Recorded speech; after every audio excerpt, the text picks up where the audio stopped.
আখিরাহ। উনি 130 থেকে 207 হিজরি পর্যন্ত হায়াত পেয়েছেন। সুবহানাল্লাহ।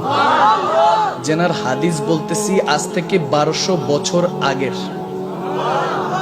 ফতহুস শাম কিতাবের মধ্যে তিনি এই হাদিসটা লিখেছেন। খুব গভীর খেয়াল। ঈসাই বাদশাহ একবার এক ঈসাই বাদশাহ বাগদাদে হামলা করলেন। মুসলমানদের সাথে অনেক যুদ্ধ হলো। একটা পর্যায়ে আল্লাহ ইমতিহান দিলেন, মুসলমানরা পরাজিত হলো। যখন পরাজিত হলো, ঈসাই বাদশাহ করলেন কি সবাইকে ধরলেন। ধরার পর এক এক করে সবাইকে শহীদ করে দিচ্ছেন, হত্যা করছেন। একটা পর্যায়ে তেনার মহলের কাছে 10 জনকে আনলেন। এই 10 জনকে দেখতেছেন একটু যুবক করে, বয়োজ্যেষ্ঠ ওলামায়ে কেরামও আছেন ওখানের মধ্যে।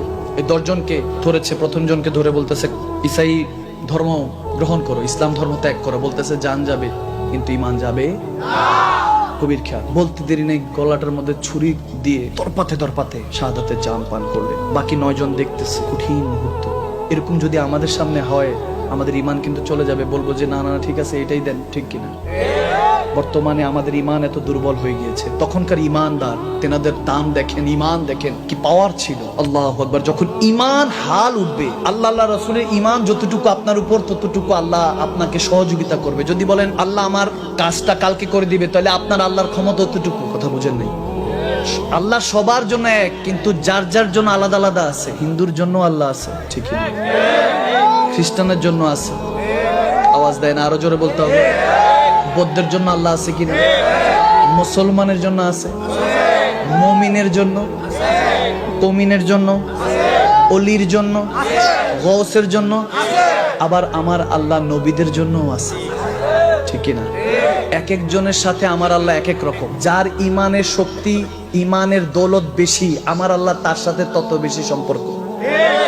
গভীর খেয়াল। ওই 9 জন দাঁড়িয়ে আছেন, দেখতেছেন। একজনকে শহীদ করে দেওয়া হলো নির্মম ভাবে। আরেকজনকে বলতেছে ঈসাই ধর্ম গ্রহণ করো। বলতেছে না, জান যাবে, ঈমান যাবে না। বলতে বলতে দ্বিতীয় ওই 8 নাম্বার জনকেও, 9 নাম্বার জনকে, এভাবে একজন একজন করে করে সকলকে শহীদ করে দিয়েছেন। লাস্ট একজন যুবক। গভীর খেয়াল। এই যুবক আপনার উদ্দেশ্যে বলছি। 9 নাম্বার শেষ হওয়ার পর যখন লাস্ট যুবক বাকি রয়েছে, ওই যুবক যখন দেখতেছেন 9 জনকে শহীদ করে দেওয়া হলো, যুবকের পালা যখন আসতেছে, বলতেছে পাদ্রী, ঈসাই পাদ্রী বলতেছে, বাদশাহ নামদার আমাকে সুযোগ দেন, তাকে আমি একটু ধরাশায়ী করি। তাকে যে কোনো ভাবে হলেও ইসলাম থেকে ডিমোটিভেট করে তাকে ঈসাই বানাবার চেষ্টা করছে। বলে ঈসাই ধর্ম নাও, নাহলে তুমি এখন এই 9 জনের মতো শেষ হয়ে যাবা। যখন এগুলো বলতেছে, সে বলতেছে আমার জান যাবে, ঈমান যাবে।